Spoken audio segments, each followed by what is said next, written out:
I have been a fitness trainer and fitness coach since 1972. 72. 72? I was 1 year old. I gotta get more, Yeah. more money, more stuff. Well, it's called the accumulation mindset. Part of it is insecurity, part of it is fear-based, and it's one of the mindsets that actually creates stored body fat.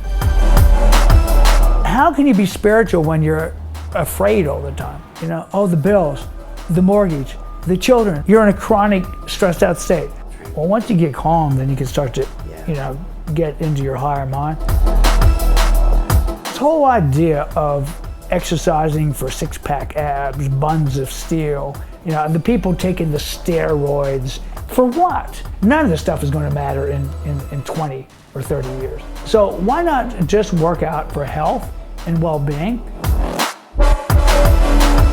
Now, how old is Ido Portal? Oh, probably in his mid-30s. Yeah, well, he's going to change his philosophy big time in 20 years, believe me. Maybe. He's not going to be doing half the shit he's doing now.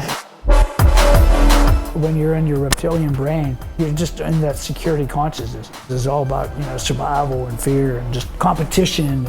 Because I believe in an infinite universe. I think that there's enough pie for all of us. So when you have that kind of philosophy, you can just relax.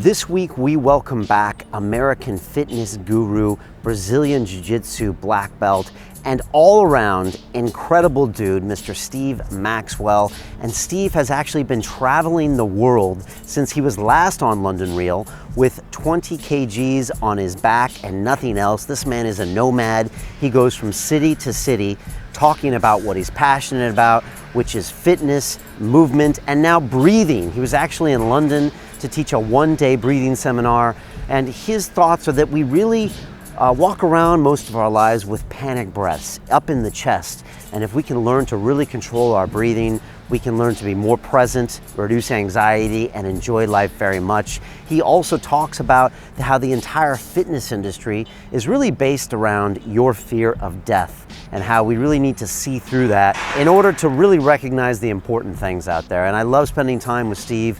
He's always extremely wise. He's got a great way about mind control and trying to get negative thoughts out of the brain.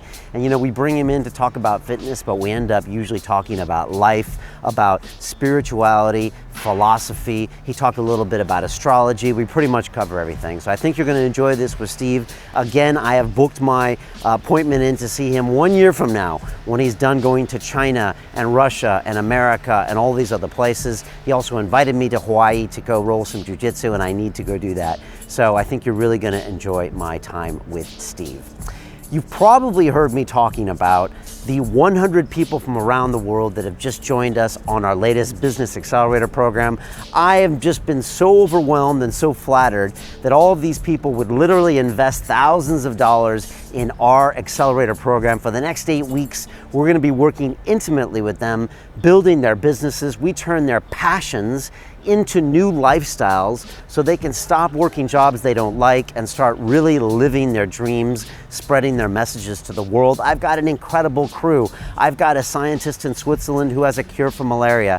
I've got a gentleman in Amsterdam who is designing eco-friendly products for all of us humans. I've got a gentleman in Botswana who's going to be teaching African businessmen how to get to the next level. I could go on and on and on. This is the creme de la creme of London Reel Academy. company, and I couldn't be more humbled or privileged to walk them through exactly how we've built London Real as a global media company. We are 5-year on our anniversary, and we're going to be teaching them the roadmap on how to use media to scale your message and turn it into a product ecosystem that builds real revenues. And I couldn't be more happy. You can see the excitement, and we'll be posting you on their stories over the next few weeks. But now I will leave you with Mr. Steve Maxwell.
This is London Real. I am Brian Rose. My guest today is Steve Maxwell, the American fitness guru, author, physical educator, breathing coach, and Brazilian Jiu-Jitsu black belt. You have been named one of the top 100 trainers in the USA by Men's Journal, and you travel the world with a single duffel bag nonstop, teaching people like Joe Rogan and many others about mobility, physical training, and breathing. You are 63 years young. Steve, welcome back to London Real. Brian, thank you for having me on the show. I always look forward to coming to London and getting together. We'll have to do this more than just once a year. Right? We booked this appointment 1 year ago. You were walking out the door after our last interview, one of our best ones, most epic ones, so many things we covered there. And you're like, Brian, see you again in 1 year. We chose the date, and I just was outside on the sidewalk, and you walk up, and there you are again. There we are again. I mean, 1 year to the date almost. I think so. You can time the sun by you, basically. You have the craziest lifestyle where you know where you're going to be in 1 year, and you kind of know what you're going to be doing, but you don't know what specifically you're going to be doing, but you know you're going to be nomadic, right? Well, I started this nomadic lifestyle right at about 2006, I guess, full time. I had been doing a lot of seminars. I had been living in a camper van like a kid. As I had told you before, I had the first Brazilian Jiu-Jitsu school on the eastern seaboard of the United States. A personal training gym. I had opened that up in 1990 with my ex-wife, DC Maxwell.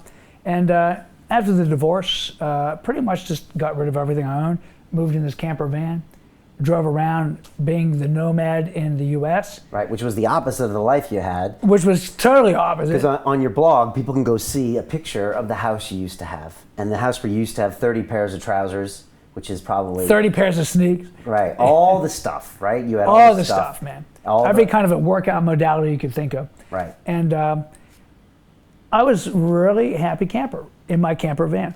And I drove coast to coast the United States 8 times, just living like a nomad, living off my savings at that time. And then I decided, well, it's time to make some money again. Couldn't live off my savings forever. And I realized that knowledge is power, and people are willing to pay good money for knowledge. I have been a fitness trainer and fitness coach since 1972. 72. 72. I was 1 year old. And I had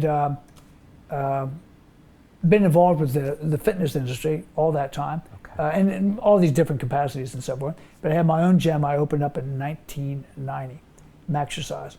Wow. And it was a real labor of love. It was my dream gym. But all good things come to an end. These things don't last forever. Nothing lasts forever. One of the things that you can be absolutely sure of, nothing's permanent. Right. And there's always change. So you got to roll with it. So once I took to the road, I started getting more and more requests for workshops, seminars.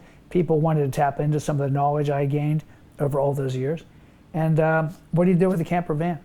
When you're on the road, you can't just leave it sit. I did put it in storage, but a little known fact, like RVs and even abandoned vehicles, when they sit, mice get in and eat the wiring. That's very, very common.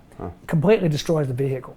So I thought, well, I should probably sell this thing while it's still worth some money, because one trip was leading to the next trip and leading, everything was just connecting the dots. So I sold it and have been living full time in Airbnbs and hotels pretty much all over the world.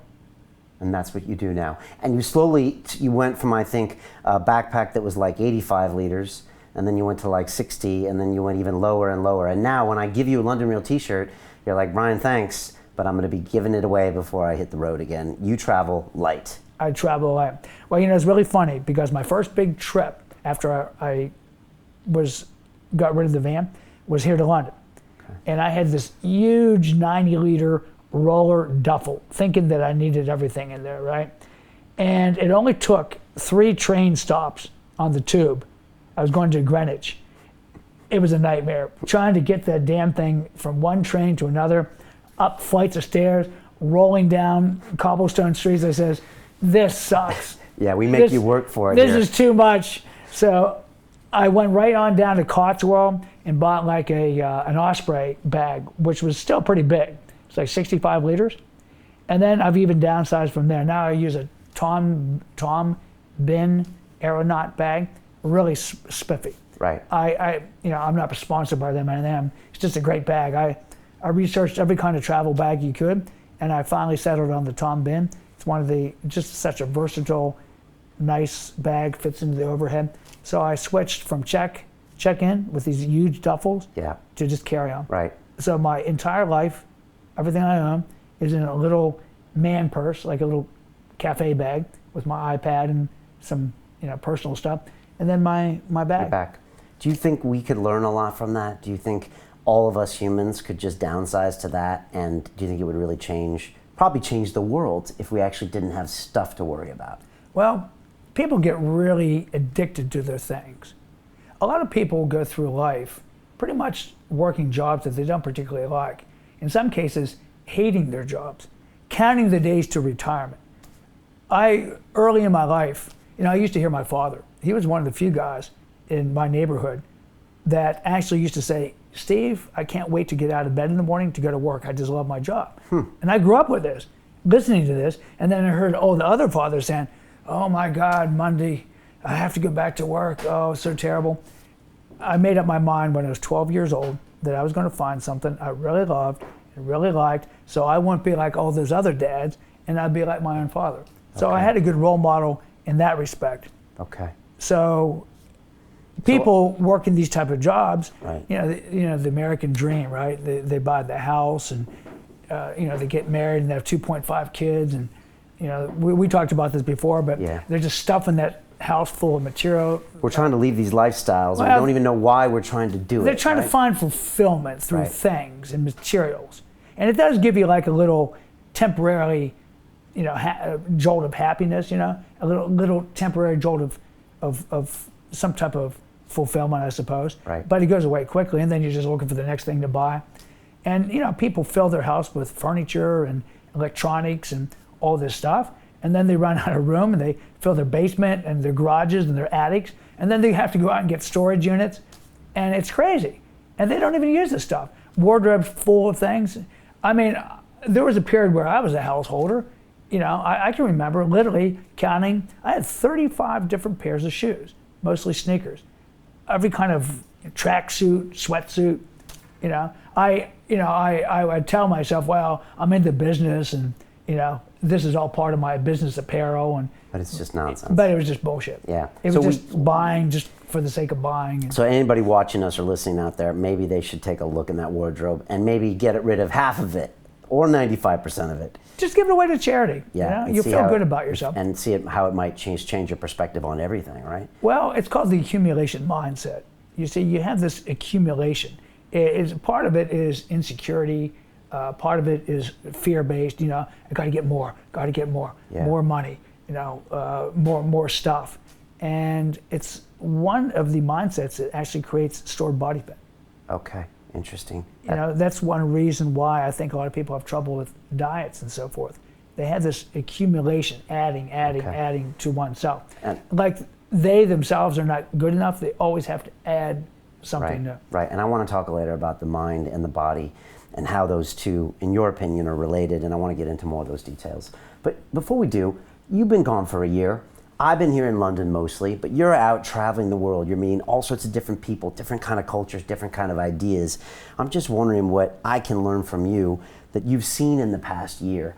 You know, what are some of the kind of things that you've learned? I had a guy in here named Kevin Kelly a couple months ago, and he founded Wired Magazine. He's a really wise old guy, and he said, I asked him how old he was, and he said, Brian, you're only as old as the last time you changed your mind. And I was wondering what you've changed your mind about in the last year, based on your travels, based on things like that. It's not that I've really changed my mind so much. It's just that I've been able to confirm a lot of the beliefs that I've had for the last few years. What I'm finding is, A, don't believe anything you read in the media. Most of it's lies. Don't believe anything you hear on television. Most of it's lies. Maybe the people don't knowingly lie, but you can't believe anything that you hear. It's all sensationalized. It's all based on getting people upset or fearful. Fear. It's for the same reason why people like to go to horror movies or scary movies. Yeah. They like to be scared. And the media is kind of like an ongoing horror show. Yeah, and it's like people, Halloween every day. Well, they get like in this vicarious thrill, you know. Right. The jihadist, the boogeyman, Yeah. you know, and It's always something. it's always some crazy something, right? Right, and then we believe these cultures are these bad people. Name a country, oh, they're this, they're that. They're this and that. Which we shouldn't believe. And the because Chinese, they're militarizing the South China Sea, and look out, you know, and oh, North Korea, oh my God, and Putin, oh, you know, the evil empire Right. of the. But you get to Russia. It's a new Cold War, and you it's get to like, Russia and train with those guys, and I've they're- been to Russia, and they're I cool. was treated like gold. Right. And I've been to China. I was, you know, what I find is people are more alike than they are different. They just want to have a good life. Yeah. They just want to raise their kids in peace. Yeah. They, you know, they mean us no harm. You know, it's all just a lot of nonsense. And I go to these places, and people talk about this place is so dangerous and that. Probably no place more dangerous than New York, but yet I feel very comfortable there too. Yeah. Yeah. You know, you attract what you think. Yeah. If you are fearful, you're going to attract negative situations. So if you're going to in all these places with a fear-based mentality, Yeah. you know, what you concentrate on is what you have a tendency to, the universal law of attraction. Yeah, we always had one guy in the jiu-jitsu class, which would always get in fights when he went out. And then like the rest of us never got into a single fight. And it's just like, what's wrong with you? Like, what are you doing? What's this energy? And then once you got to know him, he had this weird, insecure kind of thing, and he would just attract this bad energy. He's just itching to get into it. Yeah, yeah. It's like, you know, at one point, I can't say I always embraced this philosophy. There was a time when I was a bit insecure and paranoid and fearful.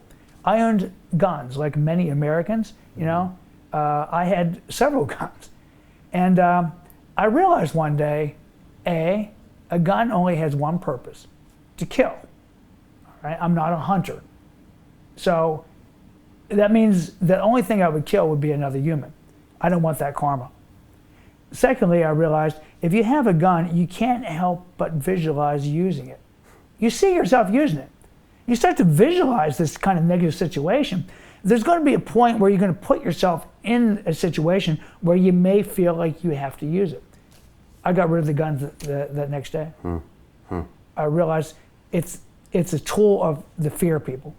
People that are fearful and afraid, they're the ones that have these type of instruments of destruction. And so what does that say about America with, you know, more guns than people, you know? A lot of really fearful people, really, really afraid. When all and a lot of that is fed by the media. Right, fed by the media. Of all the countries you visited, what are the ones you like the most, and what are the ones you like the least? I love Australia. Okay, why? You know, I just love their attitude. They're upbeat, sunny, incredibly funny sense of humor. A little crude, but I kind of like that. Just very funny people, and just very upbeat and happy most of the time. Okay. So it's like definitely Sydney, Melbourne. Further north is beautiful, like the Gold Coast. Little hot for my taste. Okay. During the winter, it's nice though. Okay. But yeah, it's one of my all-time favorite places. Least favorite country? You can be honest. Well, I'm not real thrilled about Bahrain. Okay. That's mostly because it's really very little green. You know, I grew up in forest in Pennsylvania, in a little town called Carlisle, Pennsylvania. So to my way of thinking, that's something that's really important to me. Lush green trees is one reason I like London, the beautiful parks. Yeah. And the fact it's so hot, oh my God. So I guess the climate just kills it for me. Yeah. I try not to be overly sensitive to climates and not let it control me, but it's pretty hard to ignore 110 degrees, you know? Yeah. Well, we've all been in Vegas, or my head grandparents. Well, that's another place that's in Phoenix, Arizona. I used to go in the summer, and it's just like, it's so oppressing. And again, if you want to be outside or you want to go running, it's just, it really does change who you are. So, yeah. But once again, I say least favorite, but yet the people that I deal with are fantastic. Yeah. And that's what keeps me going back, because I really like the people that I'm dealing with. I meet some wonderful people. Sunday, you're giving a seminar here in London. Now that's not different because you travel the world teaching people this knowledge, like you said, all this knowledge you've accumulated, wrestling background, jiu-jitsu. I mean, you were hanging out with the Gracies before the UFC was started, and we would talk more about that later. I'd love to hear your thoughts on the UFC. But you're giving a seminar on Sunday on breathing. And breath work. From breath work, from 9 a.m. until 5 p.m., breath work only. And I want to know more about it. And you mentioned it last time, and I heard you say it, but it went in one ear out the other, or maybe you sowed a seed in me, I don't know. And since then, I picked up a few other pieces, and we had Wim Hof the Iceman in here, and I saw him do some breath work. And funny enough, we had a super focus group on Friday. 100 of our London Reelers came, our Academy members came, and I led them in like a 25 breath work exercise, 2 of them, and collectively in the room, something powerful happened, Steve. I don't know what it was. But when I do the breathing on my own, it's good. But when I do it in a room with these people, something shifted. And I thought I should ask you about it, since you probably have forgotten more about breath work than most people know. What is it about the breath that's important? When did you realize it? And what can you tell us? I was actually later in life when I really got serious about it.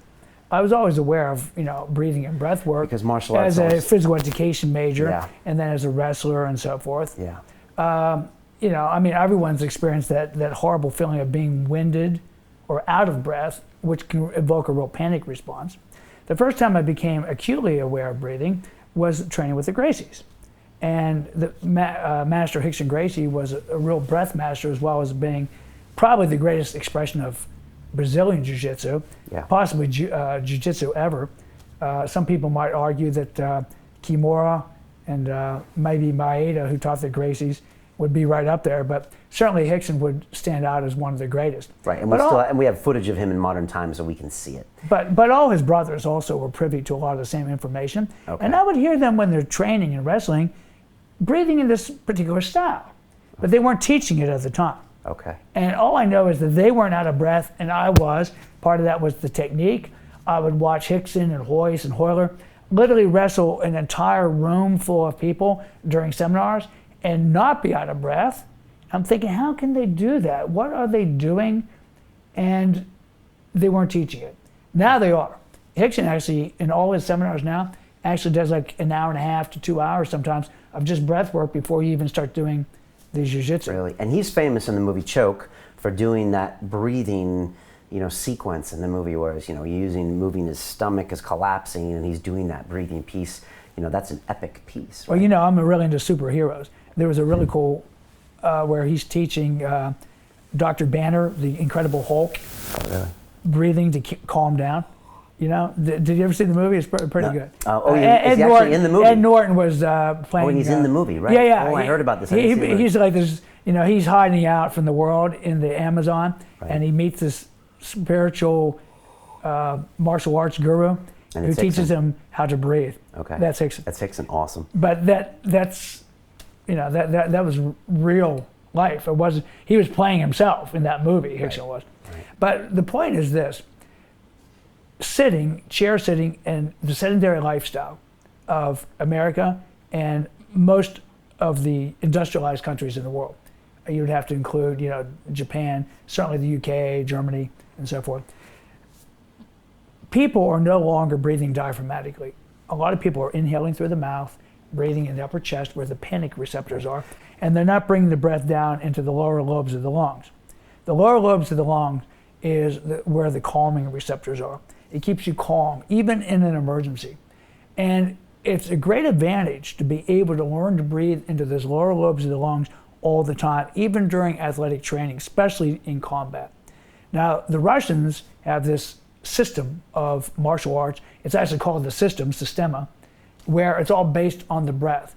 They claim it comes from way back to the ancient Christian monks who were defending Christendom against the infidel. You know, the Tatars, the Mongolians, you know, all these, Russia was always constantly invaded by all these different guys. And these Christian monks developed their own martial art, very similar to the Shaolin monks. But it's interesting because the Shaolin monks use the same type of breathing. The yogis use the same type of breathing, the pranayama.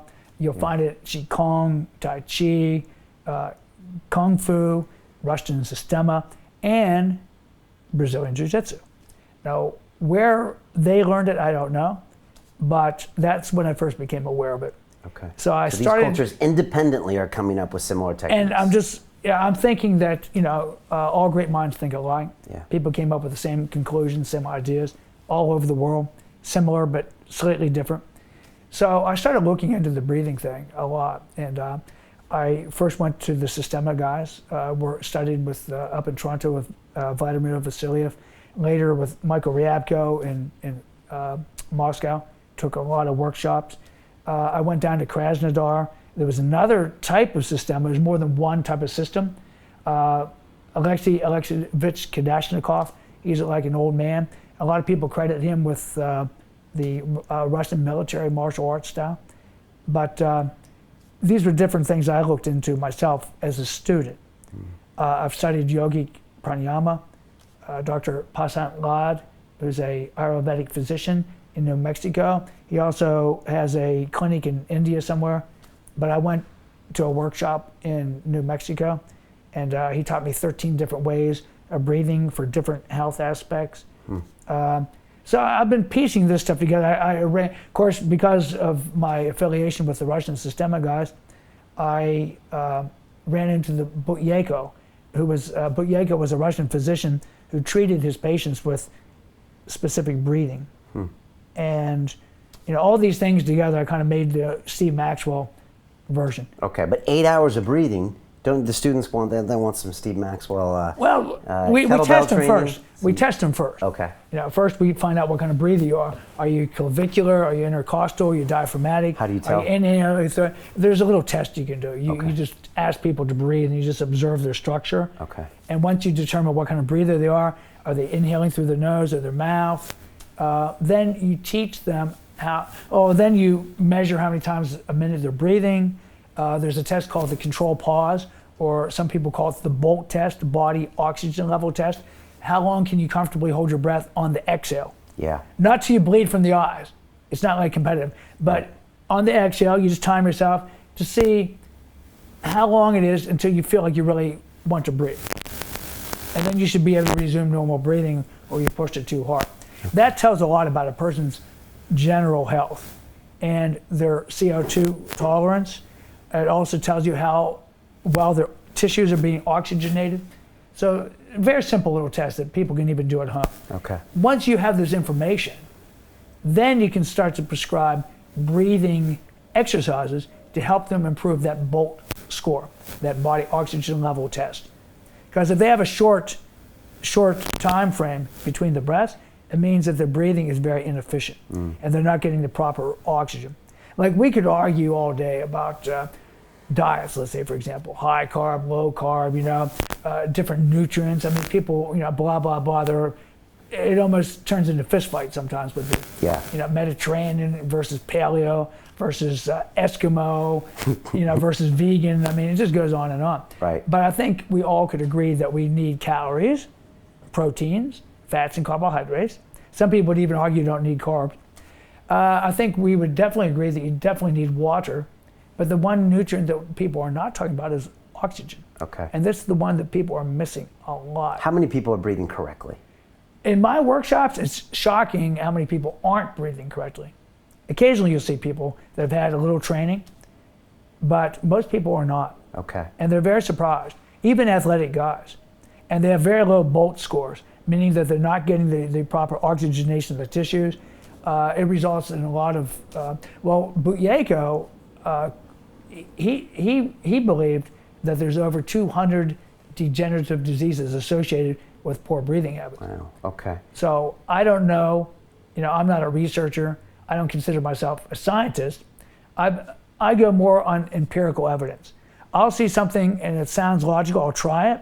And if it works for Steve Maxwell, well, then I'll start to show other people if they're willing to listen. Okay. So I started embracing these breathing techniques. Man, I'm telling you, Brian, my energy level shot up. I wasn't that bad to start, but I definitely had some work to do. My Bolt score was not high at all. I was barely making like 21 seconds.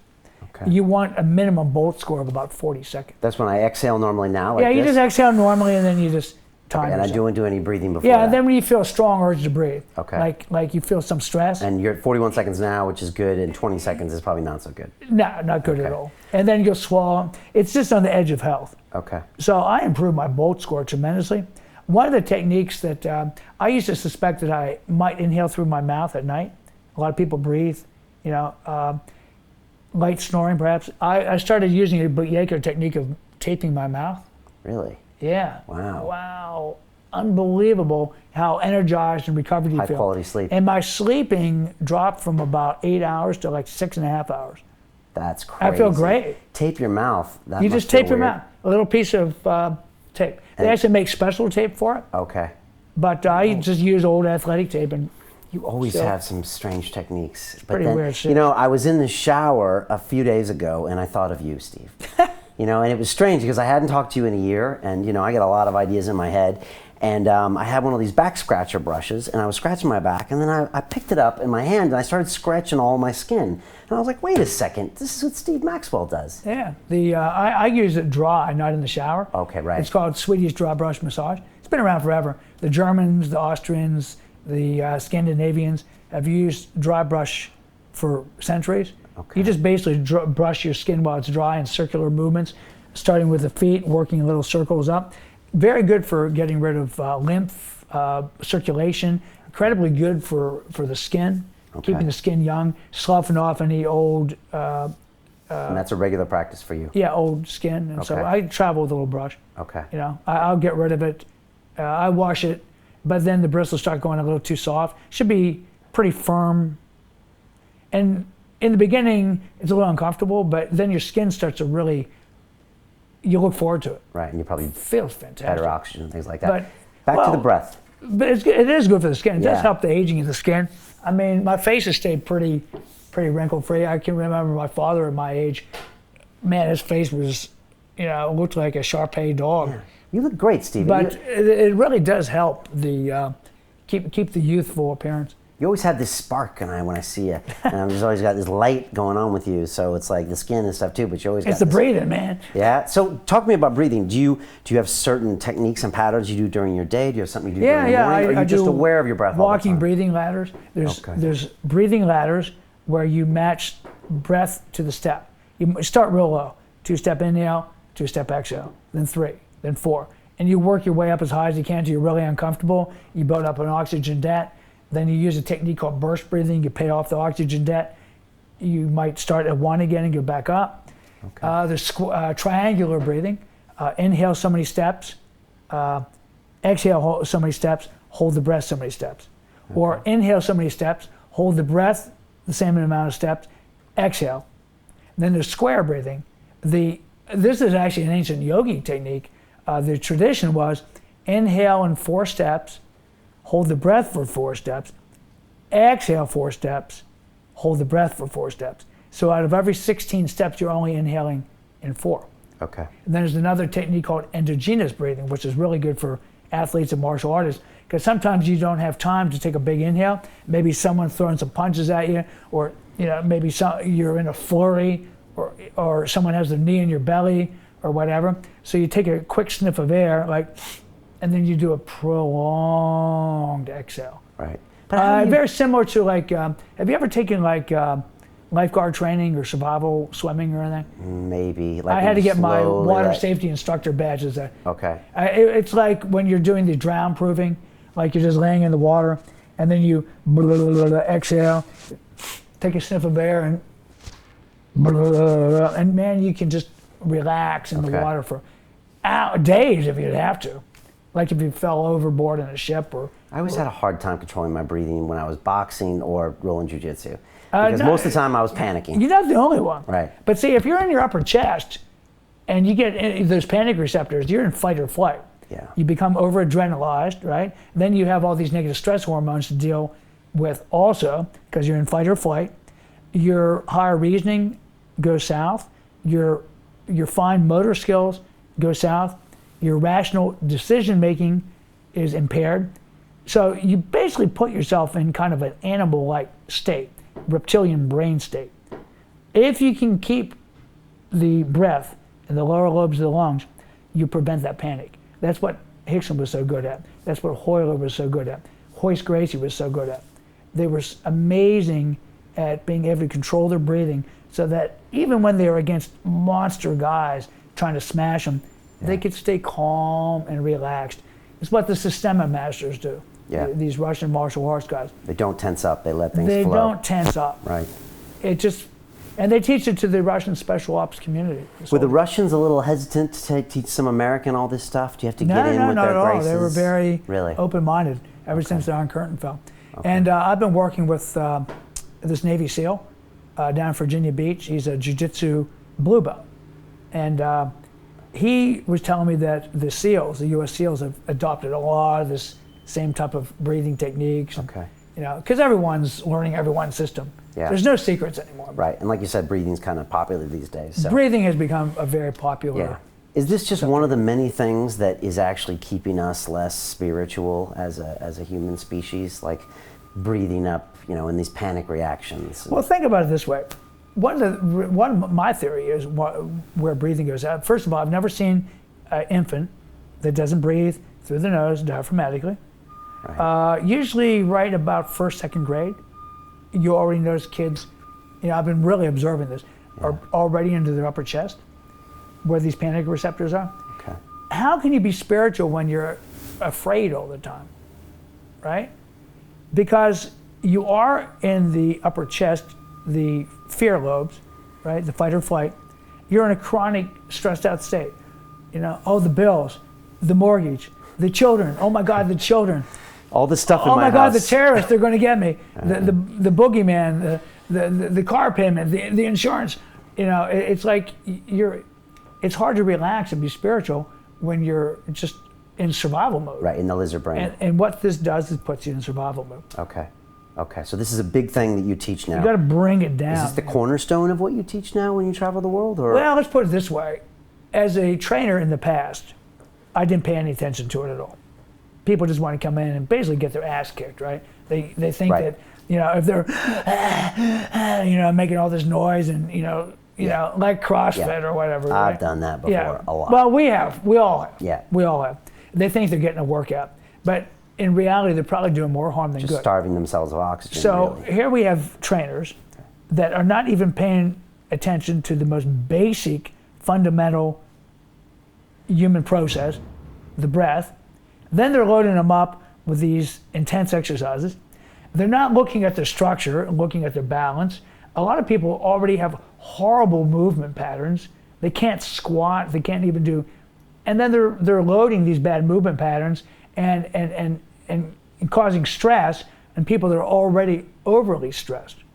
Now sometimes people say, oh, I got to go to the gym and I got to work out really, really hard, you know, and they're breathing with this horribly dysfunctional breathing, getting over-adrenalized. You could become addicted to adrenaline like you do caffeine or drugs. You become an adrenaline junkie. And yes, you do feel high for a while, but then you have a terrible crash, and then you're chronically tired and exhausted all day long. And then, you know, they're drinking coffee to bring it back up again, and people, no wonder people are suffering from adrenal fatigue and adrenal burnout and so forth. Their habits are creating this terrible drain on their body. Right. But you can, with the proper breath, you'll find that you'll need less sleep. You don't need to go to the caffeine. I'm going to try taping my mouth this week. Well, that's interesting how it does. I would tell you, if people want to read more about this, a good book to start with is The Oxygen Advantage. You can buy it on Kindle, Amazon, UK. Okay. Download it on your iPhone, read it on the bus or the train. Okay. read it at the office. Simple little book. Guy makes, he's not the only game in town. He's all into nasal only breathing. Some authorities feel it's perfectly okay to exhale through the mouth. But not inhale through the mouth? Never. Really? Yeah. What if you got some nose blockages? Maybe if I'm swimming. Okay. What if you got some nose blockages? Well, you see my nose, right? It's crooked. I broke my nose about 4 times in my athletic career. Yeah. Headbutts and stuff in wrestling and accidental stuff. And I have a deviated septum as a result. And I actually went to a certified rolfer. This is a body realignment specialist who literally stuck their fingers up the nasal passages and realigned the nose. And then they showed me how to do it. Every now and again, I'll take olive oil or sesame oil, and I'll just very gently work my fingers into the nose just to keep it open. Wow. And it's like, also another thing that happens to a lot of older men especially, but even guys in their 40s, you start getting those boar bristles in your nose. I recommend going to a good Turkish barbershop and getting it waxed and rip that stuff out of there. You'd be shocked at how getting rid of the excess silica and your... helps your breathing. Oh my God. More tips from Steve Maxwell. Let me ask you a question. You've been in the fitness business since I was 1 year old. You've seen it come and go.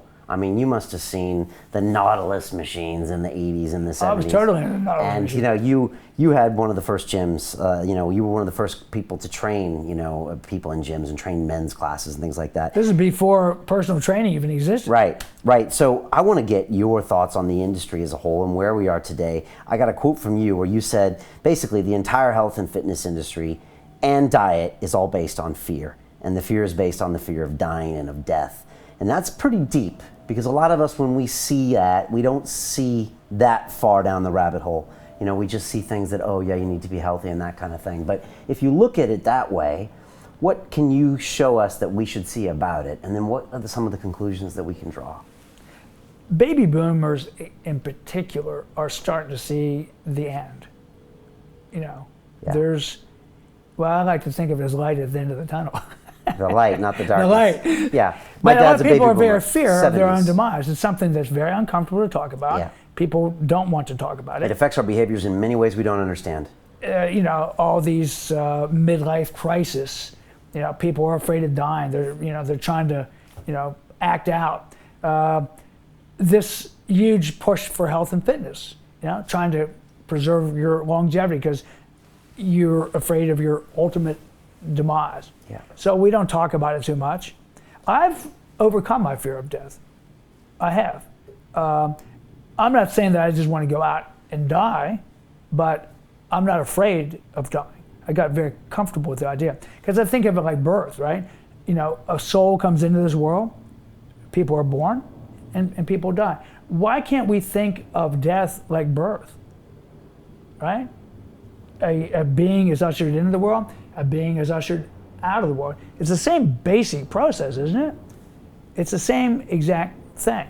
But all this fear, I think, is really fueling, especially for the older group, a lot of this fitness stuff. People are trying to, youthify themselves and get young and fortify themselves. And like I say, I'm all for it. I'm not saying that people should neglect themselves and just accept the inevitable. But what I'm saying is you shouldn't do it out of fear. Okay. So know why you're doing it. Yeah. Okay. And but why? And it's such an uncomfortable thing. Like, like the old joke. They asked the Protestant minister, like, well, what do you think is going to happen when you die? He says, oh, for sure, I'm going to go to the pearly gates and I'm going to be in paradise and in heaven. But let's not talk about it because it's too depressing. It's like, really? So what does that tell us about the health industry? That we should just be looking at things through that lens and we should stay away from things that are playing on our fear of dying and try to think about why we're really training, which is what? To be present in our bodies and feel connected to this world? This whole idea of exercising for six-pack abs, buns of steel, baseball biceps, the people taking the steroids or the, drugs and so forth. I mean, I could see it if you're like an athlete and, 1/10 of 1% improvement in performance might be the difference between winning and losing. I could see the temptation. I don't agree with it, but I can see where you might be tempted. But for average people to do this stuff, you know, and the plastic surgeries, I mean, some of this stuff is just so bizarre. For what? It's not going to matter one damn bit. None of this stuff is going to matter in 20 or 30 years. None of it. So why not just work out for health and well-being and to feel good, to look your best and to feel your best? That should be number one. Right, and that's your mantra. And then work out, and then the second thing, of course, is performance. You know, being able to do stuff. But even that is kind of a false, because, you know, none of it's sustainable. We were talking about doing bar and muscle ups and things. Yeah. Cool trick, great stupid pet trick. Yeah. But, you know, is it right? sustainable? The risk of injury is great, especially as you get up there a little bit. So I spent a year working on the bar muscle up because I don't know, I saw it and I thought it was cool. It's kind of cool. It's kind of cool, but I obsessed over it and I basically hung from a bar repeatedly for many, many weeks over a 52-week period. I think I got it finally, and I think I got it like 4 or 5 times. And then I think I lost it, and then I kind of It goes away interest. almost as quickly as you get it. And also, I wasn't using my body. I wasn't really, I don't know. For me, it was kind of a hollow thing to chase. So, all these things are unsustainable, and like I say, they won't matter a damn bit. Now, do I train? Yes, I do. Continue watching this fascinating conversation for free by clicking on the link below to visit our website, and I'll see you on the inside. You as the observer, the real you, not the Brian Rose, but the observer who's actually looking at these thoughts, you can select the ones that you wish to address, and then you just dismiss the other ones. And generally speaking, I use this system called affirmation, or you affirm positives. So if I do find myself dwelling on some type of negative situation, I'll make positive counter affirmations and keep my mind focused on only the good and seeing only the good.